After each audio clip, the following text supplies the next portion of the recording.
Hello students, मेरी previous video में आपने क्रिया के बारे में पढ़ा। क्रिया जिसको कि इंग्लिश में हम वर्ब कहते हैं, लेकिन आज इस वीडियो में हम ग्रामर का लेसन काल करेंगे।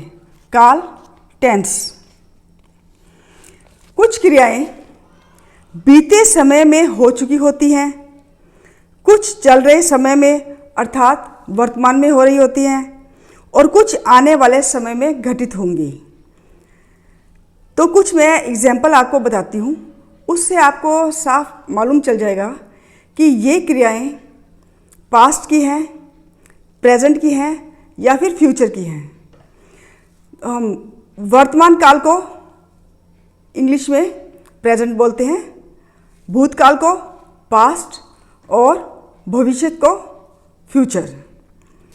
अब एग्जाम्पल देखो, यशिका बस में चढ़ गई, यशिका बस में चढ़ रही है, यशिका बस में चढ़ेगी।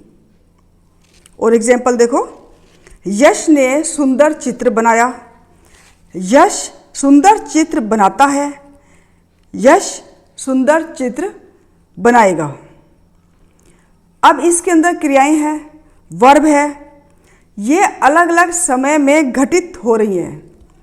जैसे चढ़ गई तथा बनाया, ये क्रियाएं संपन्न हो चुकी है, खत्म हो चुकी हैं।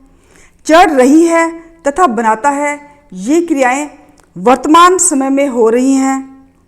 चढ़ेगी तथा बनाएगा क्रियाएं आने वाले समय में होंगी।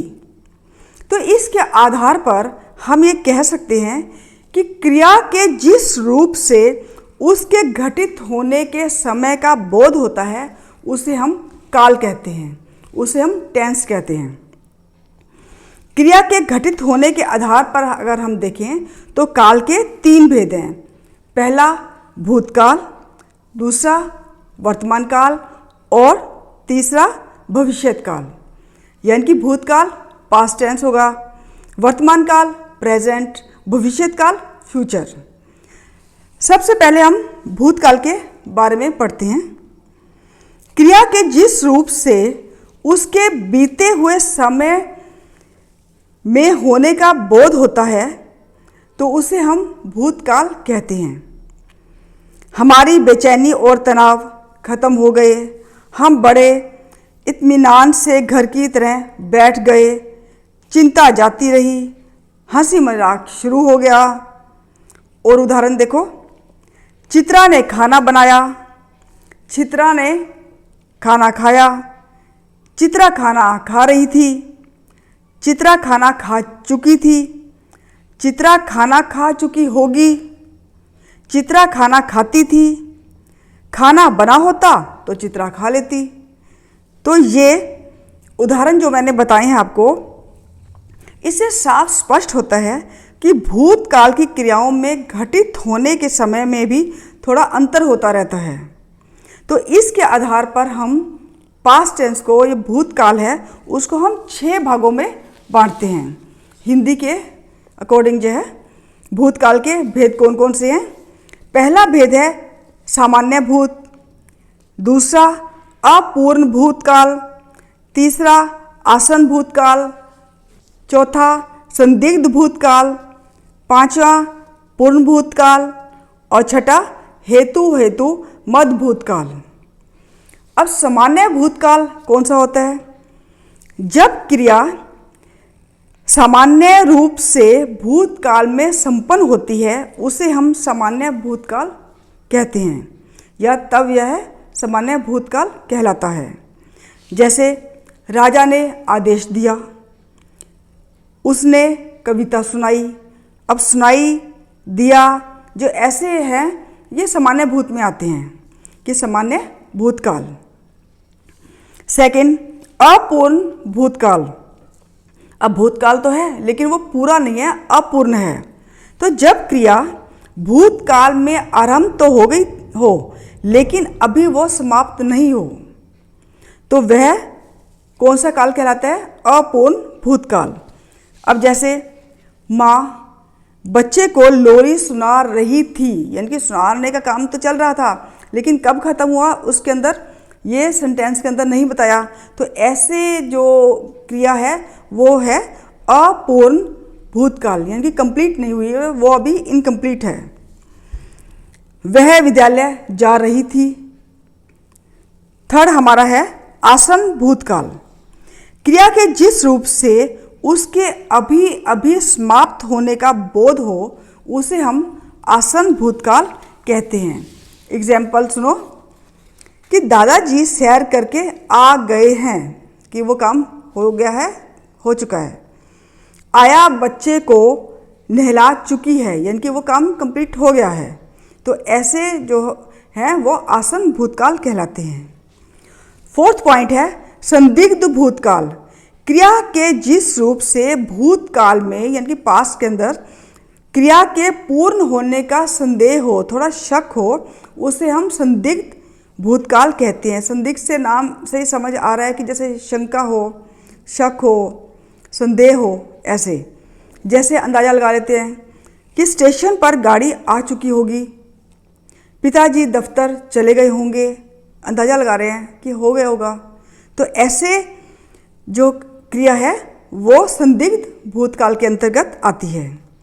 हमारा फिफ्थ पॉइंट है पूर्ण भूतकाल। जब क्रिया भूतकाल में पहले, बहुत पहले पूर्ण हो चुकी हो, नाम से देखो पूर्ण, यानी कि पूर्ण हो चुकी हो, तब उसे पूर्ण भूतकाल कहते हैं। यानी कि पहले काम करता था तो वो काम पूर्ण हो चुका है। जैसे बदलू लाख की चूड़ियाँ बनाता था, गांव के लोग उसकी चूड़ियाँ खरीदते थे, ये यानी कि पहले ये काम हो चुका था। हमारा सिक्स्थ पॉइंट है हेतु हेतु मद भूतकाल। जो क्रिया भूतकाल में संपन्न हो चुकी, मतलब संपन्न हो सकती थी, परंतु किसी कारणवश वो संपन्न नहीं हो पाई, उसे हम हेतु हेतु मद भूतकाल कहते हैं। जैसे यदि वह स्टेशन पर पहुंचता तो उसकी गाड़ी ना छूटती। सेकंड पॉइंट है, सेकंड पॉइंट क्या, सेकंड एग्जाम्पल है यदि वृक्ष ना कटते तो वर्षा समय पर होती। तो ऐसे जो सेंटेंस है, ऐसी क्रियाएं हेतु हेतु मद भूतकाल के अंतर्गत आती है। अब ये तो भूतकाल के आपके भेद थे। अब दूसरा जो भेद है वर्तमान काल। इसके आगे कौन कौन से भेद हैं? वर्तमान कहते किसको है? प्रेजेंट को। वर्तमान चल रहे समय को कहते हैं, कि जो प्रेजेंट में चल रहा है उस टाइम को हम वर्तमान कहते हैं। इस प्रकार क्रिया के जिस रूप से उसके चल रहे समय में होने का बोध होता है उसे हम वर्तमान काल कहते हैं। जैसे एग्जाम्पल देखो, तितली फूलों पर मंडरा रही है, गीले कपड़ों से पानी टपक रहा है, वह गुड़िया से खेल रही है, नौकरानी बर्तन धो रही है, यानी कि वो काम प्रेजेंट में चल रहा है। इसके कौन कौन से भेद होते हैं? इसके 3 भेद हैं। सामान्य, जैसे सामान्य उसमें भी था, इसमें भी है। सामान्य वर्तमान, अपूर्ण वर्तमान और संदिग्ध वर्तमान। सामान्य वर्तमान में क्रिया के जिस रूप से उसके वर्तमान में सामान्य रूप से घटित होने का बोध होता है उसे हम सामान्य वर्तमान काल कहते हैं। जैसे पक्षी पेड़ की डालियों पर चहचहाते हैं, बच्चे पार्क में खेलते हैं, ये सामान्य वर्तमान काल के अंतर्गत ऐसे एग्जाम्पल आते हैं। हमारा सेकंड इसका भेद है अपूर्ण वर्तमान। अब वर्तमान बोल दिया या वर्तमान काल, आप समझ लेना कि बार बार जैसे मैंने काल नहीं बोला तो वो काल ही है। क्रिया के जिस रूप से यह पता चले कि क्रिया अभी चल रही है, समाप्त नहीं हुई है, उसको हम अपूर्ण वर्तमान कहते हैं, कि अभी पूर्ण नहीं हुई है, वो क्रिया चल रही है। जैसे शेर जंगल में शिकार कर रहा है, समाचारवाचक समाचार सुना रहा है, मैडम हिंदी का पाठ पढ़ा रही है, तो ये काम ख़त्म नहीं हुआ, अभी चल रहा है। तो ऐसे जो सेंटेंस है, ऐसी क्रिया है, वो अपूर्ण वर्तमान के अंतर्गत आती है। थर्ड इसका पॉइंट है संदिग्ध वर्तमान।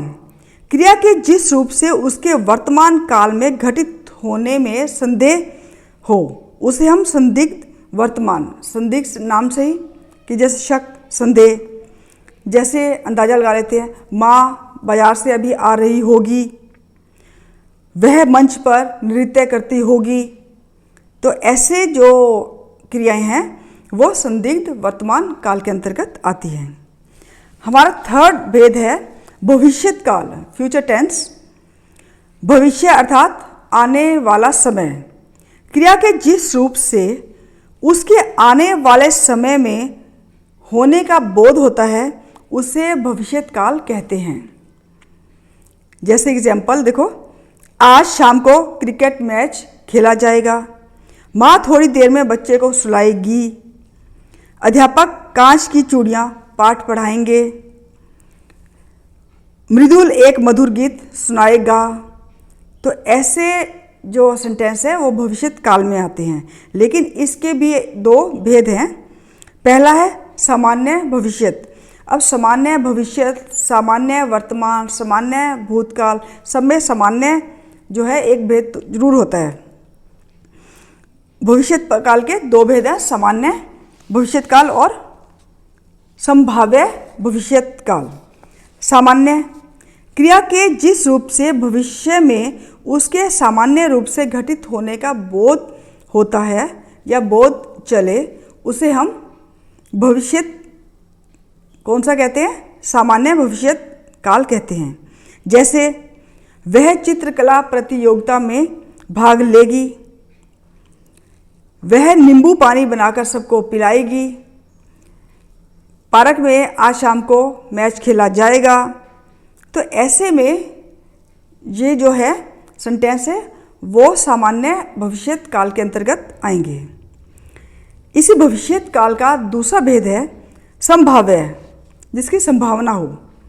क्रिया के जिस रूप से भविष्य में उसके पूर्ण होने की संभावना का पता चले उसे हम संभाव्य भविष्यत काल कहते हैं। जैसे शायद अंदाज़ा लगा लेते हैं, शायद हम शिमला घूमने जाएं, शायद आज शाम को पिताजी जल्दी घर आ जाएं।